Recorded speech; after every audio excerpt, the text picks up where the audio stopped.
Be insightful. Pergo Biologics. 안녕하세요. 다산 리서치과 대표원장 한정길입니다. 고울 이식 실패했던 케이스를 더그래프트를 이용해서 극복한 증례를 보여드리고자 합니다. 54세 남한이 12번 변색으로 내원했습니다. 딱 봐도 상태가 많이 안 좋아 보이죠. 파노라마 사진상을 봐도 치근단의 병소가 관찰되고 있고요. 치근단 사진을 보면 치근단 병소가 보이고 댄스인 덴테 소견 보이고 있습니다. 여기 보시면 물방울 모양을 보이고 있죠. 댄스인 덴테의 전형적인 소견입니다. 이로 인해서 뿌리 끝에 염증이 생긴 것이죠. CT상에서 보면 12번 치근단 하방으로 협측 및 구개골 소실 관찰되고 있습니다. 상당히 골파괴가 많이 진행된 것으로 보여지죠. 자, 우선 발치를 하고 시스트 이누클리에이션 시행했습니다. 발치한 직후의 사진, 그리고 시스트를 제거하고 나서 촬영한 것입니다. 제거하고 보니 상당히 골파괴가 심하죠. 인접한 치아에 골소실도 관찰되고 있고요. 자, 우선 첫 번째 발치한 직후에 이종골과 동종골 그리고 흡수성 막을 이용해서 지비아를 시행했습니다.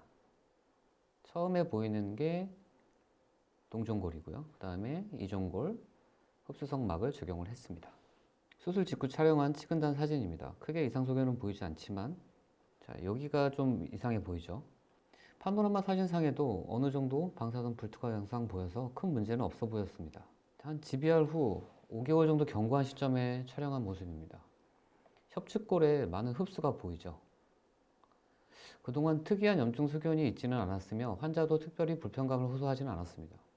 5개월 정도 경과한 시점에서 임플란트를 식립하기 위해 플랩을 열어서 확인을 해보니 이전 GBR 시에 이식했던 골이 거의 관찰되지 않습니다.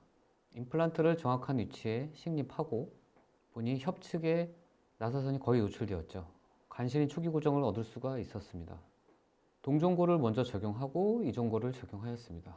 소위 샌드위치 테크닉이라고 불리죠. 그 후에 흡수성 막을 이용해서 고정을 했습니다. 흡수성 막의 고정은 본텍을 이용했습니다.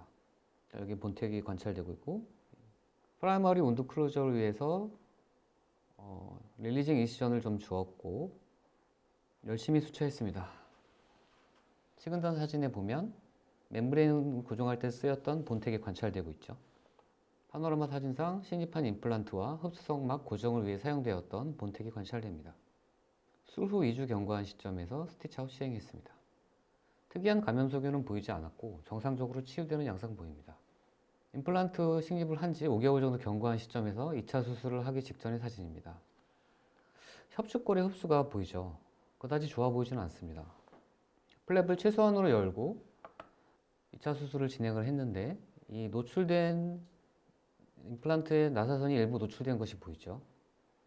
그래서 여기 부위를 그냥 두지 않고 이종골, 더그래프트 및 흡수성 막, 더 커버, 페리토늄을 이용해서 다시 추가적인 골 이식을 했습니다.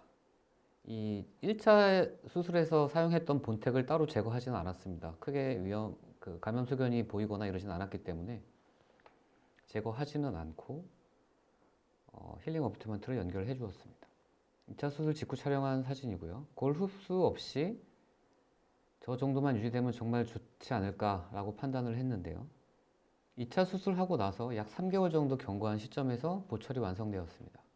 자, 근데 조금 아쉬운 점이 있다면 이 13번 메지알 부위로 약간의 고릅수가 관찰되었고요.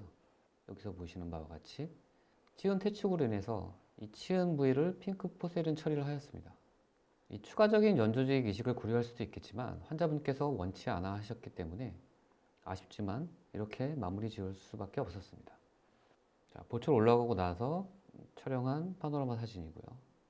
첫 번째 골 이식을 실패하고 나서 더그래프트를 이용해서 수복했던 케이스를 말씀드렸습니다.